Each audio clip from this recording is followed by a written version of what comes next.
Before you start to watch this video, here's the truth. This is the only video you need to watch. Everything you're searching for, everything you've been trying to understand about the universe, about your existence, is right here. This isn't just information. This is a revelation. Watch it, absorb it, and you'll never see the world the same way again. Imagine a universe where every thought, every feeling, and every soul is part of a grand, interconnected system. A structure that stretches across multiple dimensions, from the densest physical form to realms of pure consciousness and light. This isn't about science or religion. It's about understanding the hidden architecture of existence.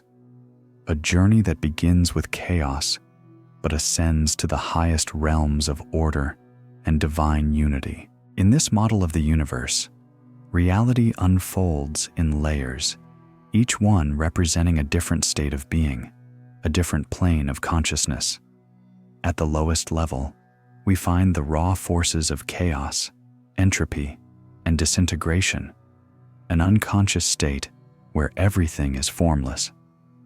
But as we rise, the universe becomes more organized, more refined, and more aware.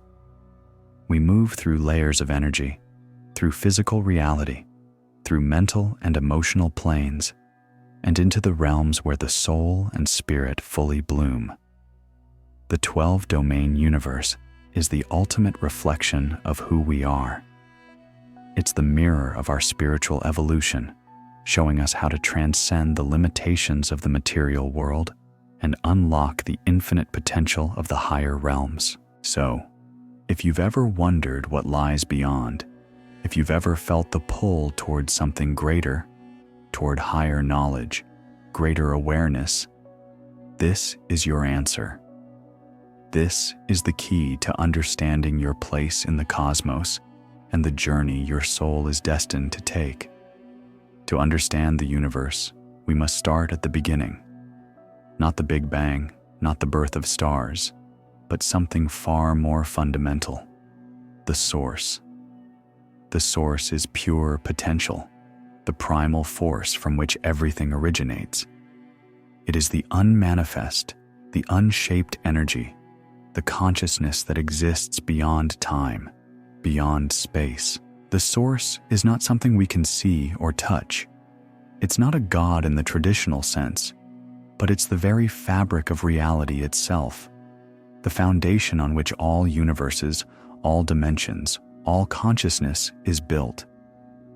Imagine it as the spark before creation, the original singularity where everything exists in perfect unity. But what happens when that unity wants to express itself? It must divide. It must manifest. That's where the concept of duality comes in. Light and dark, positive and negative, existence and non-existence. This is where we encounter the void. The void is not empty. It is full of raw potential, waiting to take form. In this model, the void acts as a kind of cosmic womb, a space where energy waits to be born into existence. It separates the source from creation itself, acting as the veil between the unmanifest and the manifest universe. The source and the void are not in opposition, but rather, they work together. The source, as pure potential, needs the void to bring forth creation.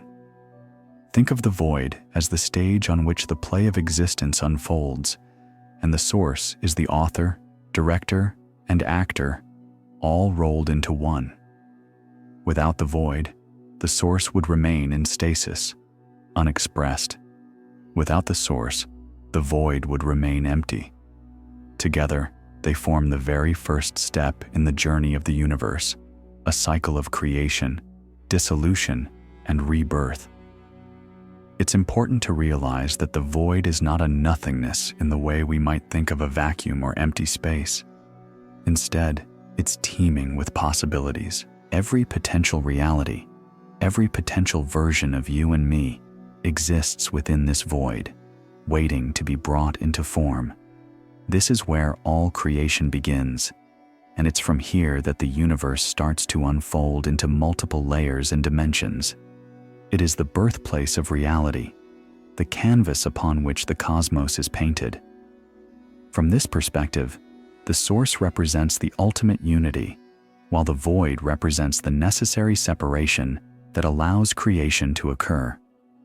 It's in this delicate balance of unity and separation, potential and manifestation, that the entire universe finds its origin. And as we'll soon discover, every soul, every thought, every atom comes from this initial divide, from the source, passing through the void and into the realms of existence. When you meditate, when you contemplate the nature of existence, you are essentially trying to reconnect with that source, to peel back the layers of separation and duality, to remember that at your core, you are part of this primal energy.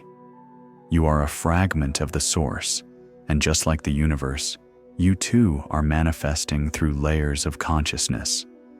The journey we are about to explore begins here, with the source and the void, the two forces that make everything else possible. Now that we've explored the source and the void, let's move into the highest layers of existence, the higher domains. These are the realms closest to the source, where consciousness is most pure, and where the separation between the individual soul and the divine begins to blur. We're stepping into the 12th through the 8th domains, planes of existence that are beyond our everyday comprehension, yet they form the foundation for everything beneath them. These realms aren't just higher levels of consciousness. They represent different states of being where the boundaries of self dissolve and unity with the cosmic order becomes undeniable. The 12th domain, the highest of all, is known as the Godhead, or the Source Seed. This is where the purest form of existence resides, unmanifested, infinite potential. In this state, there is no duality, no light or dark, just total unity with the Creator. This is where all creation begins, and to touch this domain, even in meditation or thought, is to touch the very essence of existence itself. In this realm, time and space cease to exist. There is only infinite consciousness and undivided wholeness, often described as a state of pure bliss or ecstasy. It's where everything and nothing exists simultaneously, a paradox beyond the limits of language or thought. Moving down into the 11th domain, we encounter the universal plan. Here, the energy of the source begins to take shape, though still unmanifest. This is the realm of pure potentiality, where the blueprint for all creation is stored, like a cosmic design. The universal plan holds the patterns that will later become galaxies, stars, planets, and even souls. It's where the divine mind begins to organize the infinite possibilities of the 12th domain into structures that can later manifest in lower realms. Think of it as the architect's vision before the physical building exists. It's not yet form, but it's more than just raw energy. It's the seed of creation itself. Next is the 10th domain, the Oversoul or Spirit Monad. This is where the first sparks of individual consciousness begin to emerge, while still deeply connected to the source. The consciousness here starts to differentiate ever so slightly, forming the seeds of individual souls, but not in the way we experience individuality here. The soul exists in a state of collective consciousness, deeply aware of its unity with all other souls and with the divine. It's a plane of pure spirit where the soul understands itself as part of a greater whole, but begins to glimpse its own unique journey. This is where the concept of soul groups or soul families originates, a collection of souls born from the same spiritual source. The 9th domain is the domain of the archangels, the ascended masters, and high spiritual beings. This is where we start to see divine beings take on roles in the cosmic order. The souls in this domain are fully aware of their connection to the source, but they also begin to act as intermediaries, guardians, guides, and teachers for those in the lower realms. These are the beings that oversee the grand workings of the universe, directing the flow of energy and consciousness from the higher domains into the lower ones. They are responsible for the cosmic laws that govern creation and guide the evolution of consciousness across all planes of existence. The eighth domain is known as the crystalline sea, or the celestial administration. This is where divine law and order are fully realized. Here, the cosmic structure of the universe begins to solidify.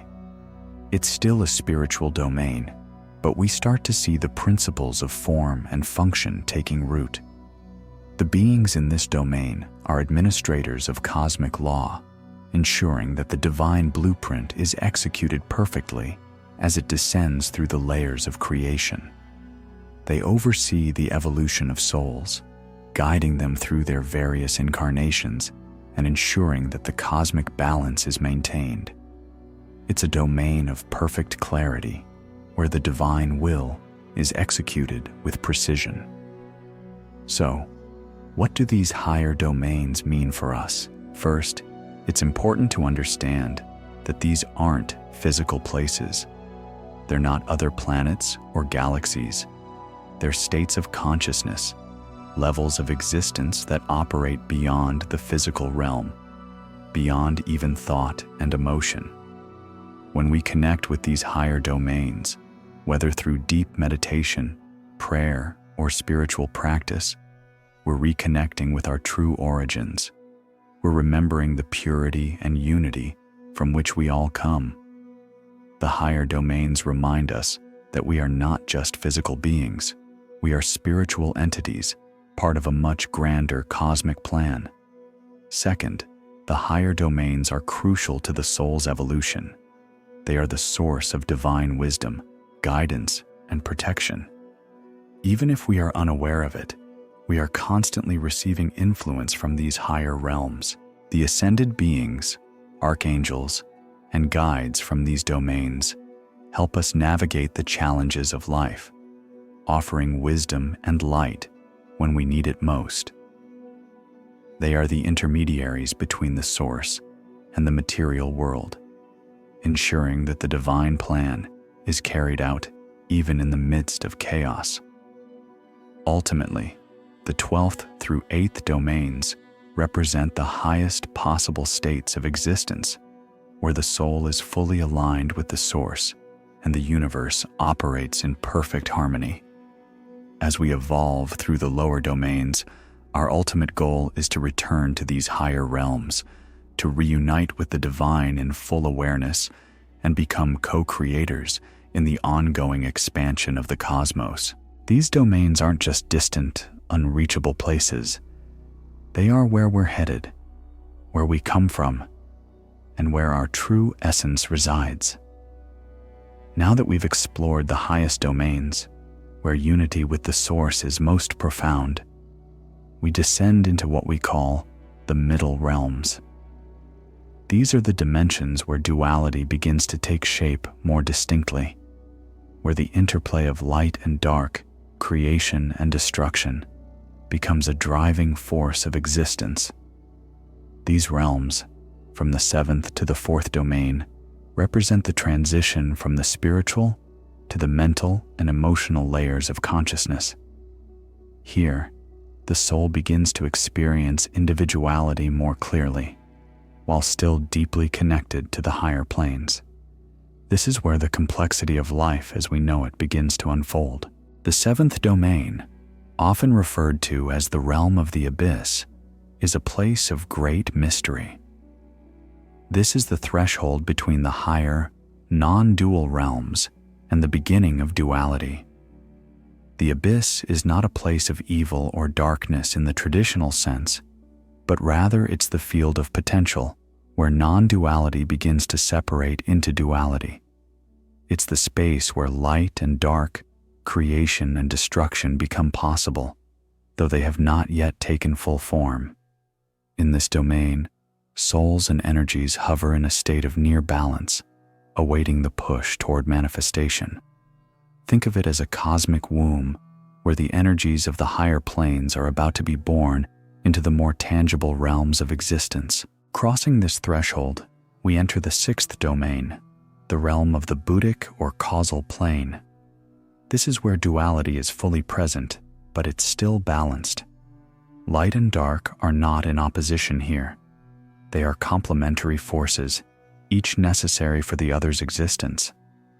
This is a plane of deep spiritual awareness, where souls begin to understand their individual journey in the context of the larger cosmic plan. It's a place of profound insight and awakening, where the soul realizes its purpose not just for one lifetime, but across many incarnations. The sixth domain is also the seat of higher wisdom and compassion, where beings like bodhisattvas and avatars reside, guiding others through cycles of rebirth and enlightenment. The fifth domain, the mental or Christ Buddha plane, is where the soul starts to engage more directly with thought and intellect. Here, individual souls begin to create and shape their own realities using the power of the mind. It's where abstract ideas and universal truths are first formulated. This is the realm of higher thought, where the soul engages with archetypes, symbols, and the larger structures that define reality. In this domain, thought is not just a function of the brain as we know it. It's a creative force. Every thought, every intention begins to take shape here, influencing the lower planes of existence. This is why it's often said that thoughts become things, because in the fifth domain, they quite literally do. Descending further, we enter the fourth domain, the astral or emotional plane. This is where individuality and duality are felt most strongly, where the soul is fully immersed in the play of opposites. Here, emotions run deep: joy and sorrow, love and fear, hope and despair. It's the realm where the soul experiences the full spectrum of emotions, where karmic imprints are felt, and where the dramas of life unfold. In the fourth domain, we find the roots of all our emotional experiences in the physical world. It's a turbulent realm, but also a creative one.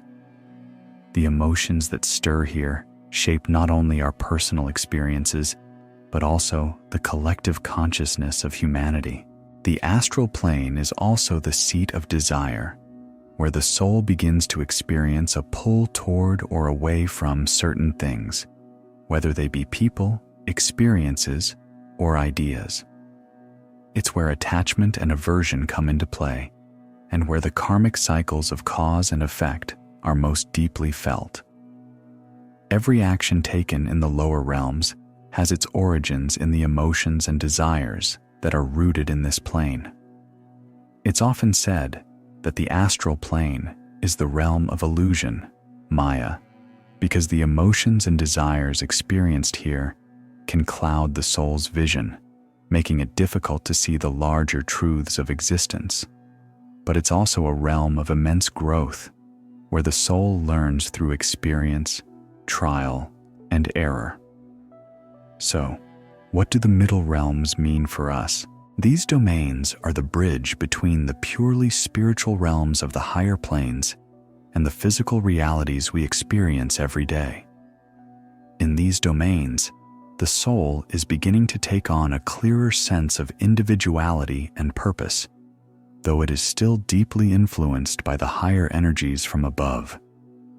This is where we find the roots of our thoughts, emotions, and desires.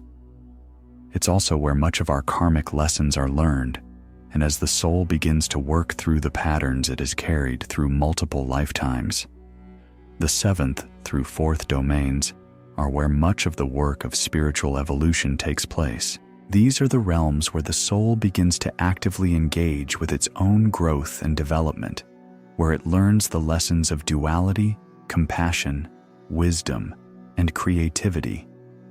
They are the testing grounds of the soul, where we confront the full range of human experience, both the beautiful and the challenging, and where we learn how to rise above the illusions of separation and duality. Ultimately, the middle realms teach us that life, in all its complexity, is part of a grand cosmic process. Every thought, every emotion, every experience we have is part of our journey through these dimensions, a journey that will eventually lead us back toward the higher planes, back toward unity with the Source. But for now, as we move through the middle realms, we are here to learn, to grow, and to understand the balance between duality and unity, between self and the whole. The journey through these realms is one of self-realization, where the soul begins to understand its place within the grand design of the universe. As we descend further, we come to the lower realms, the third, second, and first domains. These are the realms of physicality, density, and limitation, where spirit takes its most tangible form. The lower realms are where the soul's lessons are put to the test, where duality becomes inescapable, and where the most profound growth occurs through the experience of separation. This is where we live, where we incarnate as human beings, and where we confront the challenges of material existence. Yet, even in these dense realms, the divine plan is unfolding, guiding us toward eventual ascension back to the higher planes. The third domain, the physical plane, is the realm we are most familiar with. It's where matter and energy take the form of the material world, where the soul incarnates into a physical body to experience life on Earth. Here, we are bound by the laws of time, space, and causality. It's the densest of all realms, the farthest from the Source in terms of consciousness, yet it's the most essential for the soul's evolution. In the third domain, the soul experiences the full weight of duality, pleasure and pain, joy and sorrow, love and fear. It is through these experiences that we learn, grow, and evolve. What makes the third domain so challenging is that it feels so real, so permanent. We forget that we are spiritual beings having a temporary physical experience. Instead, we become entangled in the illusions of separation, believing that we are isolated from one another, from nature, and from the divine. This is the realm where the ego reigns, where material desires and attachments often obscure a higher purpose. Yet, it is precisely through these trials that the soul matures.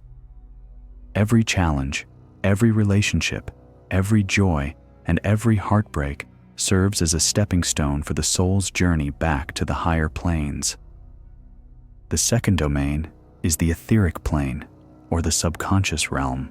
This is the layer just beneath the physical world, a realm of energy and life force that animates all living things. It's where we find the blueprints for physical reality, where patterns of health, vitality, and even emotional and psychological tendencies are stored. The etheric body is the energetic counterpart of the physical body, and it's through this domain that life energy, or prana, flows.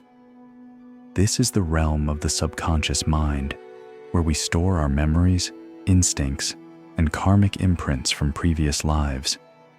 It's also the realm of deep healing, where the soul begins to clear the blockages and traumas that have accumulated through lifetimes. The etheric plane serves as the bridge between the physical and the spiritual realms. It's through this domain that higher spiritual energies filter down into the physical body. The etheric body is what connects us to our higher selves, guiding our physical actions and decisions, even if we are unaware of it. When people talk about feeling energy in a room or sensing someone's presence before seeing them, they are tapping into this etheric layer of reality. It's subtle, but incredibly powerful, as it shapes the material world from behind the scenes. Understanding this plane helps us realize that there is more to life than what we see on the surface, that the physical world is just one layer of a much larger, multi-dimensional reality. Finally, we come to the first domain, the unconscious realm, or the plane of chaos and entropy. This is the lowest and densest of all the realms, where matter and energy begin to break down and return to their primal state. It's a realm of disintegration and dissolution, where the cycle of creation ends before beginning anew. This plane is often associated with the deepest levels of unconsciousness, where the soul is furthest from its awareness of the source. It's the domain of pure survival instinct and basic drives. In some esoteric traditions, this plane is linked to what we might call the shadow, the parts of ourselves we repress or deny, the dark, chaotic forces that we fear, but must confront in order to grow. But it's important to understand that the first domain is not evil. It's a necessary part of the cosmic cycle. Just as death is a natural part of life, entropy is a natural part of creation. It's the realm where old forms dissolve to make way for new ones. In this sense, the first domain represents the seedbed of transformation, where everything that falls apart eventually comes together again in a new form. This is the domain of endings that are in fact new beginnings. From this chaos, new life and new consciousness will arise. What does all this mean for us? The lower realms, particularly the third domain, are where most of us live out our daily lives. They are where we face the trials and challenges that test our character, our beliefs, and our spiritual maturity. It's easy to get lost in the density of these realms, to believe that the physical world is all there is. But these challenges are not obstacles. They are opportunities for growth. Every difficult experience in the lower realms is a lesson designed to help us remember who we really are, spiritual beings on a journey of awakening. The lower realms also remind us of the cyclical nature of existence. Everything in these realms is subject to the cycles of birth, death, and rebirth. The body grows, ages, and dies, only for the soul to return again, hopefully wiser, stronger, and more enlightened. Our experiences here shape our souls, adding layers of wisdom and compassion that we carry with us as we ascend back through the higher domains. This is the true purpose of the lower realms: to refine the soul through the fires of experience, to help us remember our divine origin and prepare us for the journey back to the source. Now that we've explored the lower, middle, and higher realms, it's time to understand the connection between them. This connection is what allows us, as spiritual beings, to traverse these layers of reality, to experience life on earth while still maintaining a link to the divine. Two central concepts embody this connection: the silver cord and the abyss. Together, they form the bridge between the realms, helping us understand how energy flows and how our consciousness shifts from one plane to another. Let's begin with the silver cord. The silver cord is often described as an ethereal thread or conduit that links our physical body to our higher essence. Think of it as a lifeline connecting the soul to the body, while allowing our consciousness to transcend the physical. It anchors us to the third domain, the physical plane, but also reaches up through the higher dimensions, linking us directly to the oversoul and the source itself. In many spiritual traditions, this cord is seen as the pathway through which life force, or prana, flows from the higher planes down into the material world. You can think of the silver cord like the umbilical cord of the soul. Just as a baby in the womb is nourished through the umbilical cord, we as souls are nourished by the silver cord. It feeds us spiritual energy, guides us with higher wisdom, and sustains our connection to the source. This is why, during out-of-body experiences, the silver cord remains intact. It allows the soul to journey beyond the physical body without severing its connection to life. It's said that only in death is this cord finally severed, releasing the soul fully back into the heart of the higher realms. But while the silver cord connects us vertically, there is another key feature in our spiritual journey: the abyss. The abyss is often misunderstood as a place of darkness or separation, but in truth, the abyss represents the threshold between the realms of unity and duality. It's the void that separates the non-dual higher dimensions from the dualistic middle and lower realms. The abyss is not a place of evil. Rather, it's a space of profound transition. Here, energies that originate in the unified, non-dual source begin to split into dualities: light and dark, positive and negative, creation and destruction. This division is necessary for existence in the lower planes. Crossing the abyss is a critical part of the soul's journey. It represents the point at which we, as souls, begin to perceive ourselves as separate from the divine, from one another, and from the universe. It's where the illusion of duality takes root. But the abyss is not a permanent divide. It's a veil, a temporary separation designed to allow the soul to experience individual consciousness. It's through this experience of separation that we can eventually rediscover unity in a more profound way. The abyss can be seen as both a challenge and an opportunity.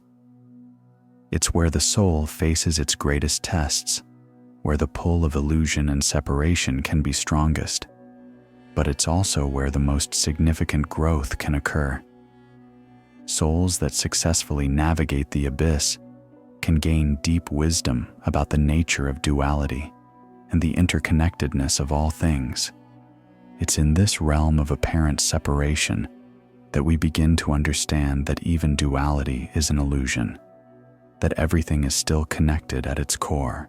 In esoteric teachings, the abyss is often symbolized by the transition from the seventh domain, the realm of non-duality, down into the sixth and fifth domains, where duality takes shape.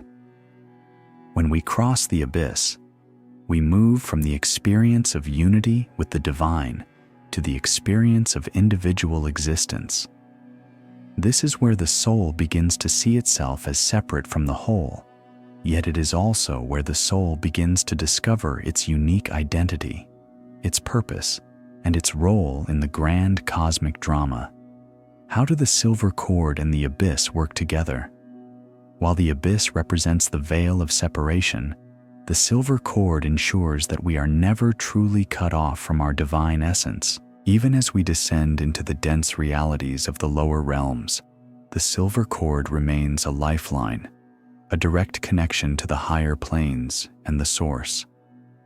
It's through this connection that we can receive guidance, healing, and spiritual insight, even when we are deep within the illusion of physical reality. The silver cord also plays a role in our spiritual practices. Whether through meditation, prayer, or deep states of contemplation, we can use this cord to ascend mentally and spiritually into the higher planes, gaining insights from the soul and the higher self. When we are in tune with our silver cord, we are able to remember our true nature, that we are spiritual beings temporarily experiencing physical life. This awareness can be a powerful tool in overcoming the challenges and illusions of the lower realms. Crossing the abyss, on the other hand, represents the soul's journey through the cycles of reincarnation and spiritual awakening. Each time we reincarnate, we pass through the abyss, descending into the experience of duality and individuality. But as we evolve spiritually, we begin to master this process. We start to understand that the abyss is not a barrier, but a gateway, a necessary passage through which we gain the experiences needed for our soul's growth. In many ways, the abyss is a rite of passage for the soul. To transcend the illusion of duality, we must first experience it fully. This is why the physical world, with all its challenges and contrasts, is so important. It provides us with the opportunities to learn, grow, and eventually rise above the illusion of separation. The abyss is both the greatest test and the greatest teacher. Together, the silver cord and the abyss form the structure of our spiritual journey. The cord ensures that no matter how far we travel into the dense realities of the physical world, we are always connected to our divine origin. And the abyss challenges us to confront the illusions of separation, to experience the full range of duality, and to ultimately transcend it. As we move into the final stage of our journey, we arrive at perhaps the most transformative concept in this entire cosmic structure: the process of ascension and the nature of the matrix that surrounds us. Ascension is not just a mystical idea. It's the soul's ultimate return to the higher realms, an awakening from the illusions of the lower planes, and a reintegration with the source. This is the path we are all on, whether we realize it or not. Ascension is the process by which we transcend the limitations of the physical, mental, and emotional realms and move back toward the divine, shedding layers of density and duality as we rise. But before we can understand ascension, we need to talk about the matrix. In spiritual terms, the matrix is the web of illusion and control that keeps us bound to the lower realms, especially the physical plane. It's the system of beliefs, societal structures, and limitations that make us forget who we truly are. The matrix thrives on duality: light versus dark, right versus wrong, fear versus love, and it keeps us entangled in these polarities. It tells us that we are separate from one another, separate from the divine, and limited by the material world. The matrix is deeply tied to the third domain, the physical realm, but its influence stretches across the lower and middle realms as well. It's what keeps us trapped in cycles of reincarnation, repeating the same lessons, acting out karmic loops that make it difficult to break free. This is why the physical world often feels so dense, so challenging, because the matrix is designed to keep us focused on the external, the material, and the temporary, rather than the eternal truths of our spiritual nature. Yet, within the matrix lies the key to our freedom. Ascension is the process by which we wake up to the reality that the matrix is not the ultimate truth. It's a system, yes, but it is not invincible. Once we become aware of it, we can begin to transcend it. Ascension is about reclaiming our spiritual sovereignty, breaking free from the limiting beliefs and structures that keep us anchored to the lower planes. It's the recognition that we are not merely physical beings bound by time and space. We are multidimensional beings with the power to rise above limitations. The process of ascension begins with awareness. We start to see the cracks in the matrix. We question the structures and beliefs that have been handed to us about who we are, what life is, and what's possible. This is the awakening stage, where the soul begins to remember its divine origin. Once we see through the illusions of the matrix, we begin to shift our consciousness. We start to align more with love, with unity, with higher wisdom, and less with fear, separation, and material attachments. But ascension is not a single event. It's a process. It unfolds over lifetimes as the soul learns, grows, and evolves. With each life, with each lesson, we move closer to our true nature. We begin to embody more light, more compassion, and more wisdom. Our frequency rises, and we become less affected by the heavy energies of the lower realms. We start to live more from the heart, more in alignment with the higher dimensions, even as we exist in the physical world. During the ascension process, the silver cord we talked about earlier becomes more active. It acts as our spiritual lifeline, pulling us upward, connecting us to higher realms of consciousness. As we ascend, we also begin to dissolve the veils of the abyss, recognizing that the separation between us and the divine was always an illusion. The higher we rise, the more we see that everything is interconnected, that the matrix was just a temporary structure designed to help us learn, but not something that defines us. Eventually, through continued spiritual practice, meditation, and alignment with our soul's purpose, we reach a point where we no longer need to reincarnate in the dense lower realms. We graduate from the cycles of birth and death. This is ascension in its truest form. The soul returning to its higher self, reuniting with the oversoul, and merging once again with the divine source. It's the ultimate liberation from the matrix, the realization that we were always divine, always connected to the whole. Ascension is the destiny of every soul. It's not reserved for a select few, but a journey we are all on. Some may be further along the path than others, but eventually all souls will awaken, all will ascend, and all will return to the source. The matrix, as powerful as it seems, is temporary. Ascension, however, is eternal. It is the soul's natural state, and as we awaken to this truth, we begin to reclaim our true power, our true identity, and our true purpose in the grand design of the universe. So, what does all this mean for our lives today? The implications of the 12-domain universe are vast.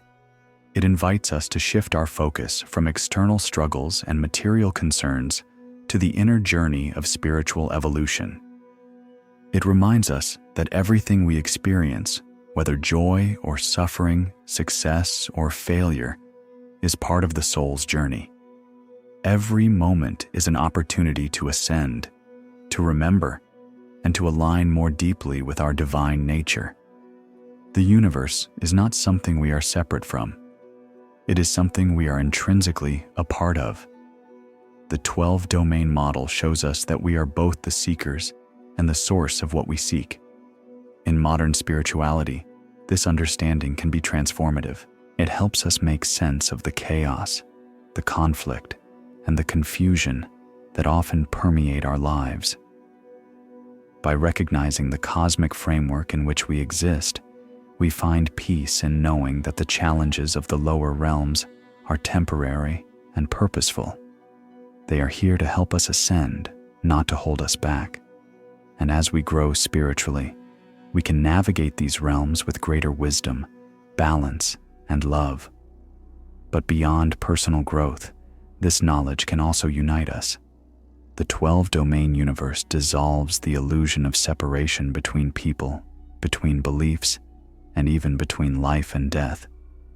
It shows us that we are all on the same cosmic journey, each playing our part in the grand tapestry of existence. With this awareness, we can move beyond fear and judgment and embrace a deeper sense of compassion and unity with all beings.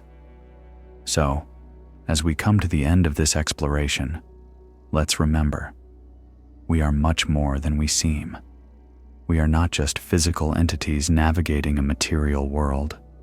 We are souls on an eternal journey, ascending through realms of consciousness and returning to the source.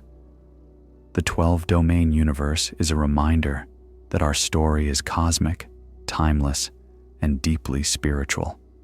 It's a call to awaken, to ascend, and to reconnect with the infinite. And in doing so, we begin to realize the greatest truth of all, that we are the universe itself, manifesting in countless forms on a journey back to the divine. This is not the end of the journey. It's a new beginning, a doorway to deeper understanding, and an invitation to live from a place of consciousness. The 12-domain universe offers us the roadmap, but the journey is ours to take.